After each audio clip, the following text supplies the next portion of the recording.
As my tenure in Congress comes to a close, I've taken time to reflect on how I've changed, how the country's changed, and how the world has changed. And throughout my time serving on and then chairing the Middle East, North Africa, and Global Counterterrorism Subcommittee, the one constant has been change. Some of these changes have been challenging and heartbreaking. The loss of life during points of high tension between Israel and Hamas, sparked by Hamas rockets launched at civilians. The humanitarian catastrophes during the conflicts in Syria, Yemen, Iraq, and Libya, some of which continue to this day.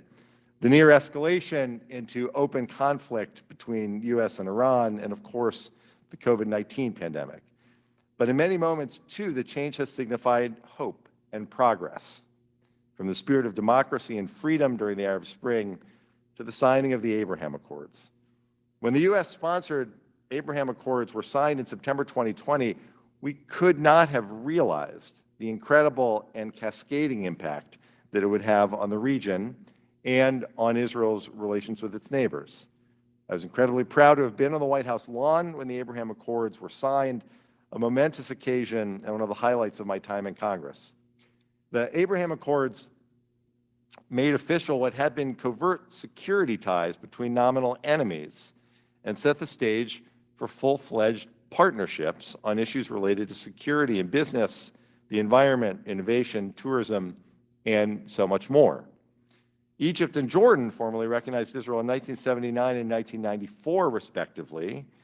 And there I want to take a moment to recognize what hasn't changed. That's the importance of this peace. And it should never be taken for granted, nor should the immense leadership that it took on all sides to make peace possible. Jordan and Egypt continue to be important partners of the United States and Israel and are vital to the security and prosperity of the entire region. It remains abundantly clear that there is a commitment to continuing to advance these new relationships for the greater good of the region. I know that the Biden administration is committed to pursuing new normalization agreements and that many of us stand ready to help them succeed, just as many of us, Democrats and Republicans alike, supported the agreements when they were signed by the Trump administration. Normalization between Israel and Arab states is not a substitute for peace between Israel and the Palestinians, however, nor have we claimed it to be. Rather, these new ties present an opportunity to work together with regional partners to strengthen the Palestinian economy and continue to invest in people-to-people ties that help break down barriers and create pathways to lasting peace. I've been a staunch supporter of the Nita M. Lowey Middle East Partnership for Peace Act and have been so proud to witness the deep relationships that Palestinians and Israelis have built together, and I'm eager to see what more can be done alongside our partners in the region. It is clear that these strengthened ties have ushered in a new era of opportunity for regional security cooperation, especially as the U.S., Israel, and our Arab partners in the Middle East share a common adversary in Iran. Iran has made its intentions to destabilize the region and wipe Israel off the map clear since before I came to Congress. When I arrived here, we were negotiating the toughest sanctions ever imposed on Iran. That was more than a decade ago. And today, Iran enriches uranium to 60%, something the IAEA Director General says only countries intent on building nuclear weapons do. To this day, Iran remains the world's largest state sponsor of terrorism and continues to support the terrorist proxy groups throughout the region. These groups, which Iran gives hundreds of millions of dollars to every year, have been responsible for the bombings of the U.S. Marine barracks and embassy in Lebanon, the attacks on the Israeli embassy and Amia Jewish Center in Argentina, the rocket barrages from Gaza that kill countless Israeli and Palestinian civilians, and too many other terrorist attacks to list. And they have amassed more than 150,000 rockets, Hezbollah has, in South Lebanon, all pointed at Israel. What's more, the Iranian regime abuses the human rights of its own citizens and continues to wrongfully detain Americans for political gain. Siamak and Bakr Namazi, Morad Tabaz, and Ahmad Shargi are Americans currently being held in Iran. And my constituent, Bob Levinson, was the longest-held American hostage in history, believed to have died in captivity in Iran. A clear message must be sent to the regime that its practice of unjustly detaining Americans for political purposes is unacceptable, and that the regime will be held accountable and punished for this illegal and barbaric behavior. Iran must immediately release all current wrongful detainees, provide closure to the Levinson family on what happened to Bob, and commit to finally ending this horrific practice once and for all. Frozen Iranian assets should go directly to victims and their families to fund damages won in U.S. courts from the Iranian regime. And Iranian assets should replenish the already established U.S. Victims of State-Sponsored Terrorism Fund. So, as the international community has negotiated with Iran to re-enter the JCPOA in recent months, Iran's malicious and dangerous behavior has continued throughout the Middle East. Now, just this week, Iran's president, Raisi, denied Israel's right to exist on American television, denied the reality of the Holocaust. Raisi, who is under U.S. sanctions for his involvement in the 1988 systematic slaughter of thousands of political prisoners in Iran and other human rights abuses, is currently in New York to attend the UN General Assembly.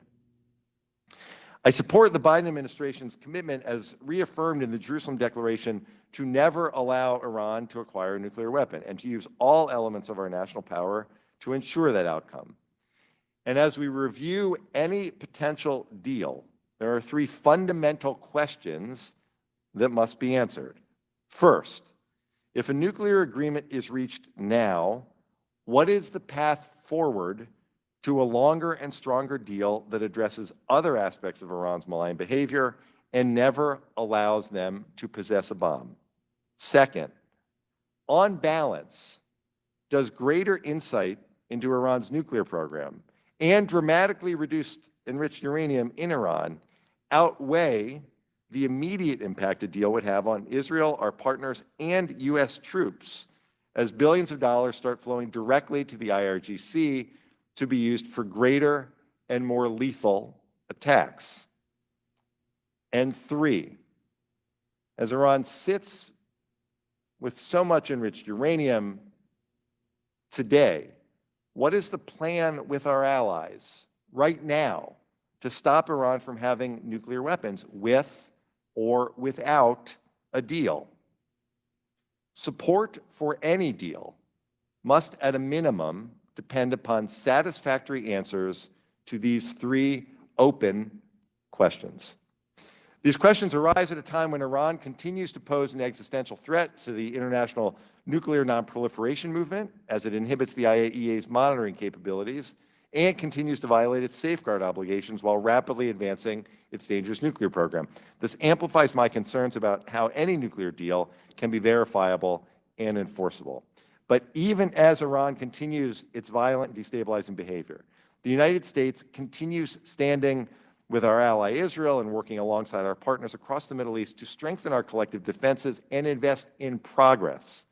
I'm proud to have devoted my 7 terms in Congress to strengthening the U.S.-Israel relationship and building diverse coalitions that support that relationship. I'm grateful to former chair of the House Foreign Affairs Committee, Howard Berman, who immediately upon my arrival in Congress allowed me to work with my colleagues to help impose biting sanctions on Iran. Together with my friend and colleague, former HFAC chairwoman Ileana Ros-Lehtinen, I secured the passage of the U.S.-Israel Strategic Partnership Act and the U.S.-Israel Security Assistance Authorization Act to dramatically expand cooperation between Israel and the United States. These pieces of legislation passed with robust bipartisan support, which reflects the long-standing commitment to the U.S.-Israel relationship and of ensuring Israel's security. This is an exciting time in the Middle East. The Abraham Accords have rewritten the geopolitical environment, and a more cooperative era has begun.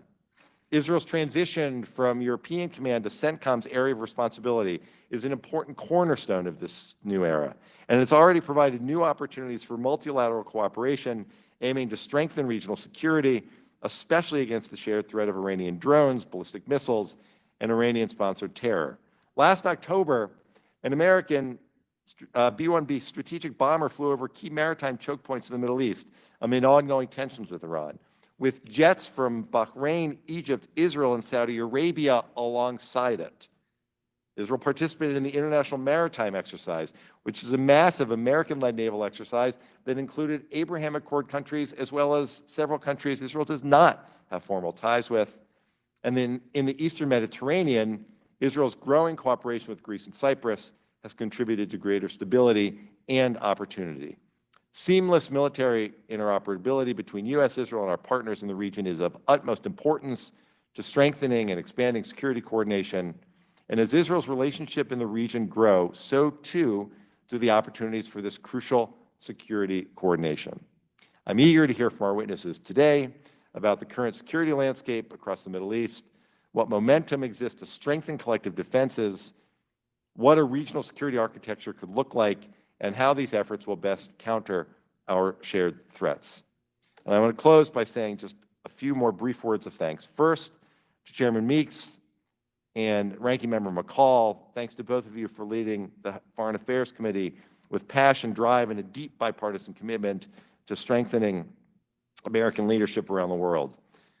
Thank you to my staff, the staff of the full committee, and the staff of the subcommittee, but especially my staff.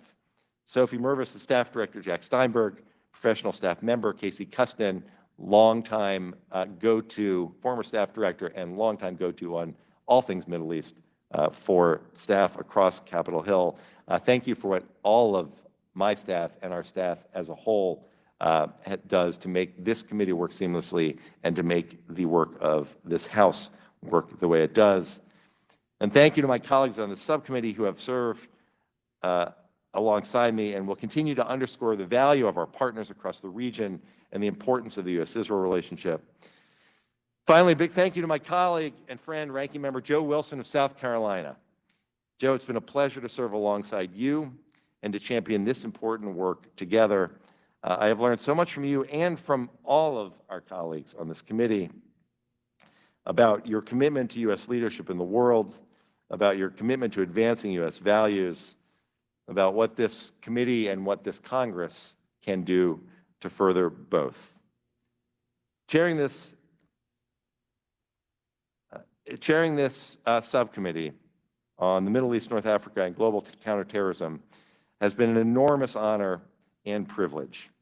And I hope that our efforts here will continue to reverberate in capitals throughout the region after I leave and as all of you continue this important work.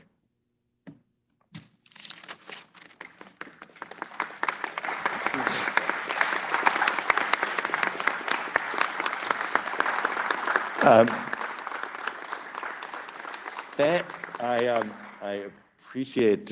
appreciate my colleagues for applauding the fact that I finally concluded, and I am pleased to yield 5 minutes to the ranking member, Mr. Wilson of South Carolina.